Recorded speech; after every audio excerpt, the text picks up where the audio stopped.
Guys, simula nga nung nalaman ko na itong cloves pala ay maraming benefits para sa kalusugan natin. Ay, tinry ko na siya at ito na nga. Mauubos na yung isa ko kaya bumili pa ulit ako ng isa. Ano to guys, para to sa mga sumasakit ng tiyan, ganun. Ibig sabihin, pumapatay siya ng mga parasite sa katawan ng tao. Nagko-contain kasi siya ng eugenol. Na-try ko na siya guys, nung minsan sumakit ang tiyan ko, ginawa ko siyang tea. Ganito lang ang paglalagay niyan. Ginawa ko kasi, naglagay lang ako ng tatlong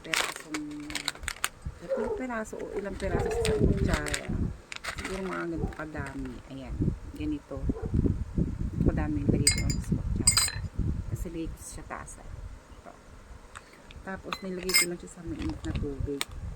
Siguro dahil sa mga kinakain ko, halo-halong mga kinakain ko, kaya ayun, nagre-react sa tiyan ko yung mga, may mga, siguro yung hindi natin naiiwasan sa mga pagkain natin, may mga bad bacteria talaga. Kaya nagkakaroon tayo ng mga sakit sa tiyan. Dahil nga sa mayaman ito sa eugenol, nakakatulong to sa sa mga sakit na kahit nga sa ngipin pwede to. Pag may part na masakit ng ngipin, try nyo maglagay kayo ng kaperaso, isiksik nyo sa may butas na masakit, pansamantalang mawawala. Ayan, hindi naman siya total mawawala kasi syempre nandun pa rin naman yung ang gamot talaga doon is dentista. Pero kung talagang gusto mo ng pansamantalang mawala, lagay mo lang siya sa part na may butas na saan sumasakit, ayun, para pag pumunta ng dentist hindi ka masyadong mahirapan. Or lalo sa gabi, hindi man pwedeng kara-kara ka sa gabi, aalis ka patak sa dentista dahil sarado. Eto, pwede mo siyang pansamantalang gamitin. Ito na guys, at nilagay ko na nga siya sa tasa, ginagawa ko siyang tsaa. Pwede to sa umaga or sa gabi bago ka matulog. Nakakatulong din to sa mga nagda-diet dyan.